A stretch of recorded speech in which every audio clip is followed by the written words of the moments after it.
Donc aujourd'hui encore, on a beaucoup d'entreprises qui sont gérées par des familles d'origine italienne qui travaillent en Valais. Ici notamment, ce bâtiment a été inauguré en 1995 et on a des entreprises, que ce soit dans la fleur-blanterie, dans la maçonnerie, dans la menuiserie même, qui étaient gérées par des familles d'origine italienne. Ce que je trouve intéressant, c'est de voir à quel point aujourd'hui ces noms de famille italiens, des Rambaldi, Vadi, Gianada, sont perçus par la population comme des noms valaisans en fait, et on oublie presque que c'est des noms d'origine italienne. On voit à quel point cette italianita est intégrée en fait en Valais. Les maîtres maçons italiens ont fait beaucoup pour la construction en Valais et dans la ville sédunoise.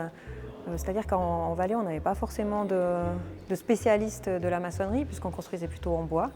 Et du coup, à partir du XIVe siècle, à peu près, on a des attestations de maçons italiens, de l'actuelle Italie, donc Lombardie, Piémont, Val d'Oste, qui viennent en Valais et à Sion pour construire les principaux édifices. Une des premières mentions qu'on a, elle date du XIVe siècle, 1351, un maçon qui s'appelle Giacomo di Torricella, qui est sur le clocher de l'église de Martigny. Et puis, on a des mentions de maîtres maçons italiens à partir du milieu du XVe siècle. On a beaucoup de maçons très réputés qui viennent du Val Sesia.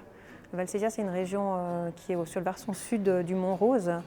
Et puis, ce sont des Valsaires, donc des paysans haut-valaisans qui ont émigré là-bas au XIIIe siècle environ, et puis qui reviennent en fait pour chercher du travail dans nos régions. Et là, on a des grands noms vraiment de l'architecture et de la maçonnerie, dont notamment Ulrich Ruffiner, qui va travailler à Sion à partir du début du XVIe siècle, et puis qui travaillera notamment sur l'église Saint-Théodule ou sur la Majorie. À partir du début du XIXe siècle, on a des sources intéressantes qui sont les taxes industrielles, qui nous permettent de voir un peu quelle est l'évolution finalement des professionnels en Valais. Et puis on constate qu'il y a vraiment une nette augmentation au XIXe siècle, notamment dans la deuxième partie, puisqu'on a un décollage économique du Valais. Et ce qui est intéressant de voir, c'est qu'à peu près 50%, ou 51 je crois le chiffre exact, 51% des maçons, enfin des gens qui travaillent dans la maçonnerie, sont italiens. Et sur ce nombre-là, on remarque que c'est vraiment les gens les plus formés. Les entrepreneurs sont uniquement italiens. Et puis parmi les maîtres maçons, je crois que ça représente aussi à peu près 50% des maîtres maçons. En 1919, il y a une première réunion qui se fait avec la Société suisse des entrepreneurs qui veut créer une section en Valais. Et puis sur les 6 personnes présentes, 4 sont italiens. Donc on a Baptiste Gianada, Séraphin Barbero, Jean Bessereau et Ignace Antonioli qui sont parmi ces entrepreneurs. Et ensuite en 1920, quand on crée la fondation, la majorité des membres, il y en a 24, mais la majorité sont aussi d'origine italienne. Ignace Antonioli était dans ces 6 fondateurs de l'AVE. Et ce qui est marrant, c'est qu'en fait, c'est toute une famille qui est venue. Donc, le premier Antonioli dont on a une attestation est venu en 1817 de Biella, dans le Piémont. Il s'appelait aussi Ignace et il s'est devenu maître Antonioli. C'était vraiment un maître maçon reconnu sur la place de Sion, qui a fait beaucoup de bâtiments sur la rue de Lausanne notamment, et puis reconnu aussi dans tout le Valais. Et ensuite, le deuxième Ignace, celui qui a participé à la fondation de l'AVE, lui, c'est son petit-fils, donc il a continué. Il a notamment aussi travaillé sur, par exemple, ce qui est marrant, sur la rénovation de l'église de Lens qui avait été faite par son grand-père. Et puis ensuite, il a passé la main à Séraphin, son fils, qui lui est devenu président de l'AVE pendant très longtemps, et puis qui a fait aussi beaucoup pour la formation en fait, des maçons en Valais. Les Italiens, comme c'était les plus formés, ont beaucoup formé les maçons valaisans finalement.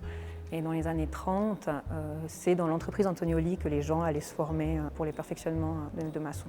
Qu'on soit en période de récession ou en période de haute conjoncture, en fait, la manière dont on perçoit et on gère la main-d'œuvre italienne est très différente. C'est-à-dire qu'en période de haute conjoncture, on est en général très heureux de les avoir et on les laisse entrer de manière massive.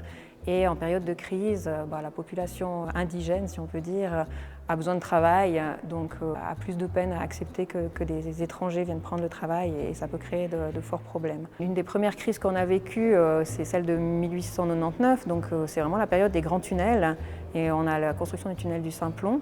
Et là, c'est massivement des ouvriers italiens qui viennent. Et en 1899, ils font une première grève. C'est uniquement donc, des ouvriers italiens et on les considère vraiment... c'est eux qui sont les agitateurs et qui amènent les problèmes en Valais. Et contrairement à ça, dans les années 30, la tendance s'inverse complètement. Là, par exemple, à Sion, en 1931, on a une grève importante dans le milieu du bâtiment.